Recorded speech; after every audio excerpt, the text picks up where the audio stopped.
Erectile dysfunction is very common, especially in men over 60 years old. Today I'm going to go over the 3 essential vitamins that support adequate blood flow to every man's prized possession. Alright, so the first one I'm going to look at is vitamin D. Now, vitamin D has been known as a vitamin for a very long time, but now they're starting to find out that it has many functions similar to hormones. So it might actually be a hormone and not necessarily just a vitamin. Alright, so I'm going to bring up a study here that talks about vitamin D deficiency that's associated with male erectile dysfunction. The article reads, vitamin D deficiency may weaken erectile dysfunction by promoting endothelial dysfunction. However, vitamin D supplementation improved erectile function, which was complemented by an increase in serum testosterone levels in middle-aged men. The incidence of erectile dysfunction declines when serum concentrations of 25-hydroxy vitamin D are over 35 nanograms per milliliter. Alright, so a vitamin D insufficiency starts at 20 to 30 nanograms per milliliter, and a deficiency is at less than 20 nanograms per milliliter. So anything above 30 is pretty much considered sufficient, but this study said 35 is the cutoff that we start seeing more and more improvements for erectile dysfunction.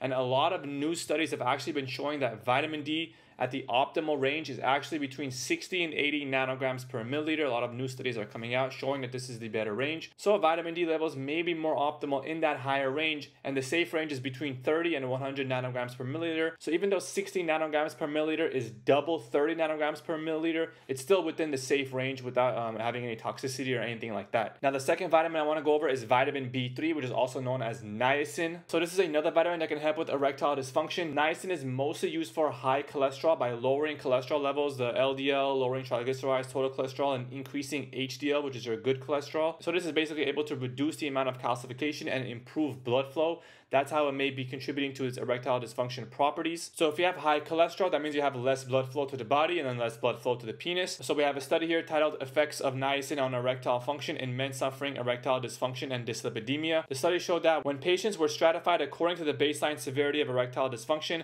the patients with moderate and severe erectile dysfunction who received niacin showed a significant improvement in an International Index of Erectile Function Q3 scores. Now, IIEF is basically just like a questionnaire that they ask patients on how their erectile function is improving. So it's basically just a questionnaire to kind of assess the severity of the symptoms. So the study was able to show that niacin was able to significantly improve erectile dysfunction. So keeping them at optimal levels is important for that. Now, niacin comes in 3 forms: immediate release, sustained release, and extended release. 2 of those have kind of side effect issues, whereas the other one does not. Extended release is a little more safe because it has less flushing than the immediate release and less hepatotoxicity, which is less liver damage than the sustained release. And then flushing is just kind of redness in the face, so it has less of that and less liver damage. So the extended release is the preferred method of taking niacin. Alright, now the third one I want to go over is vitamin B9, which is also known as folate or folic acid. I have a study here that goes over folic acid supplementation, and the study reads, our study showed improvement in the severity of ED in our patients as all of them became mild to moderate erectile dysfunction